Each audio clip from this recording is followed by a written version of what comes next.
Bonjour les amis. Après tant d'années passées à l'extérieur de mon pays, au mois de juin 2021, je suis rentré au Congo. 11 jours à Kinshasa, 14 jours à Lubumbashi. Le but de mon voyage à Kinshasa, c'était de participer à des débats en matière de littérature et de faire aussi la promotion de mes dernières publications. Lorsqu'on débarque dans la ville, on est accueilli par l'atmosphère d'abord, la chaleur qui nous manque tant ici. Là, j'ai retrouvé la chaleur, mais un peu de trop quand même. J'ai retrouvé les parfums, j'ai retrouvé les bruits. Et le bruit sur la route, c'était quand même un peu exagéré aussi. Les véhicules vont dans tous les sens. Le code de la route n'est pas toujours respecté.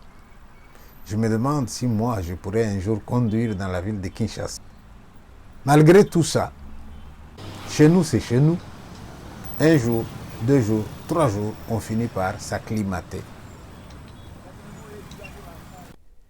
En rapport avec les débats auxquels je vais participer, c'est un débat entre les gens qui ont la prétention d'écrire ou qui écrivent déjà. On les appelle les écrivains. La nouvelle génération trouve que les vieux sont de la génération des présidents fondateurs. Des gens qui se disent « j'y suis et j'y reste ». Alors à ce moment-là, là où dans d'autres pays vous avez des associations des écrivains qui se mettent ensemble et qui font des choses, eh bien les jeunes avaient l'impression que on ne fait plus rien, on se contente du poste « j'y suis, j'y reste ». Et là, moi j'avais envie de dire aux jeunes, entre nous et eux, il doit y avoir la transmission.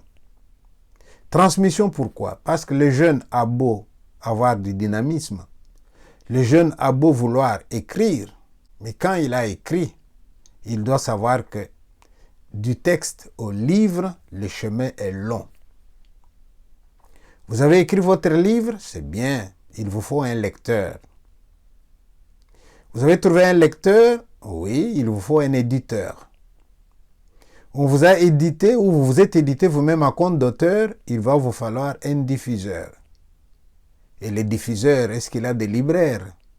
Et c'est seulement après qu'on arrive au lecteur. Et dans tous ces chemins-là, le vieux peut vous être utile. Non seulement c'est lui le lecteur, mais en plus, c'est lui qui va vous aiguiller. Ces derniers temps, il existe beaucoup de contrats d'édition. On vous fait miroiter les 20% que vous allez toucher. Mais en même temps, on va vous dire, nous allons commencer à vous payer au-delà de 500 exemplaires. Et les gars qui vous signent ces contrats-là, il sait très bien que vous n'allez pas dépasser les 500 exemplaires. En plus, il va vous dire, vous payez vous-même, vous achetez vous-même minimum 100 exemplaires du livre que nous allons faire. OK? Et quand vous avez acheté les 100, allez dans les librairies, cherchez un peu les autres, ils n'existent pas. L'impression numérique des livres permet aujourd'hui de publier 5, 10, 20 livres. Il y a beaucoup d'arnaques, mais là, c'est nous, les anciens, qui pouvons expliquer à nos jeunes comment est-ce qu'ils doivent s'y prendre. À ma grande satisfaction, les jeunes sont venus nombreux m'écouter au Centre Wallonie Bruxelles. Ils sont venus nombreux écouter ce que j'avais à leur dire. J'en ai profité aussi pour faire des ateliers d'écriture. Pourquoi ateliers d'écriture? Parce que nous, les anciens, nous recevons parfois des manuscrits de jeunes. Vieux, j'ai écrit un livre, est-ce que vous voulez bien voir? Vous vous rendez compte dès les premières pages que le pauvre, il ne sait même pas qu'est-ce qu'il écrit. Ce n'est pas parce que vous avez écrit un texte de fiction. Et comme c'est votre texte, vous dites, j'ai écrit un essai, c'est-à-dire j'essaye. Non, il ne faut pas prendre essai dans ce sens-là. À ce moment-là, on se rend compte que les jeunes ont besoin de savoir d'abord les genres littéraires qui existent, c'est quoi. Commençons par la nouvelle. Vous avez un texte de fiction qui n'est pas très long, 3, 4 pages, 5, voire même 20 au maximum, autour d'une petite intrigue. Eh bien, c'est une nouvelle. Mais quand vous écrivez, vous voyez que non, ça commence à être long, vous allez plus loin, vous avez 40, 60 pages. La nouvelle change, ce n'est plus une nouvelle, ça devient un récit. Mais lorsque maintenant, dans votre récit, vous avez une intrigue, et que l'intrigue amène à des rebondissements, et qu'il y a même l'analyse psychologique des personnages, et que le type qui va lire, il s'est dit, tiens, ça commence comme ça, comment ça va se terminer? Et que vous avez dépassé les 120, les 130, les 140 pages, là, vous pouvez avoir la prétention de dire, j'ai écrit un roman. Si vous écrivez un texte où il est question de 2 ou 3, 4 personnes ou 5 qui sont sur scène et qui échangent pour être vus dans une salle, eh bien, ça c'est du théâtre.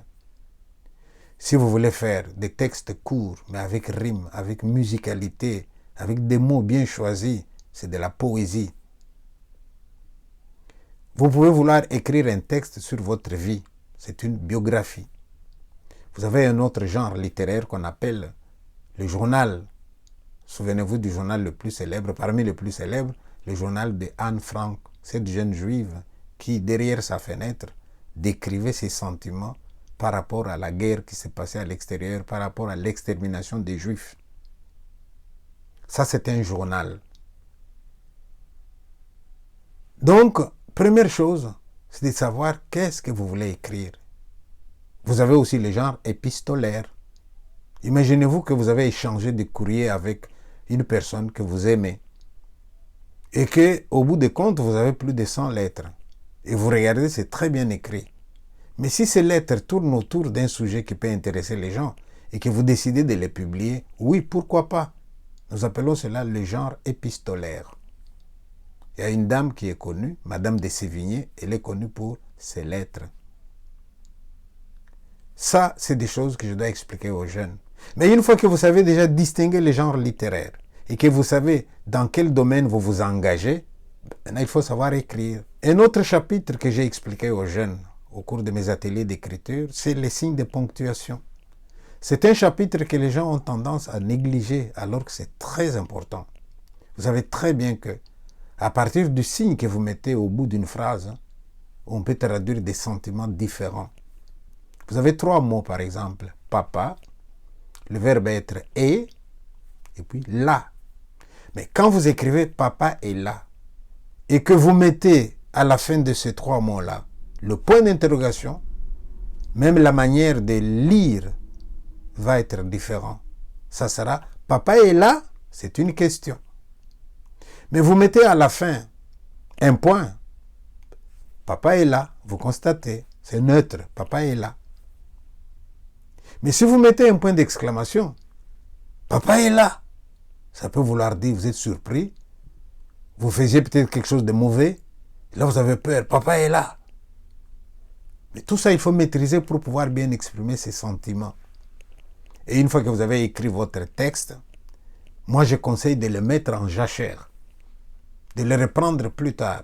Et vous serez étonné de voir le nombre de fautes que vous avez laissées passer. Et vous allez corriger. Ne soyez pas pressés. Et quand vous allez les relire aussi, vous allez voir les mots qui reviennent trop souvent. Et vous allez chercher des synonymes. Et vous allez voir aussi des expressions qu'on appelle des expressions qui sont plates. Vous allez les enlever et améliorer votre style.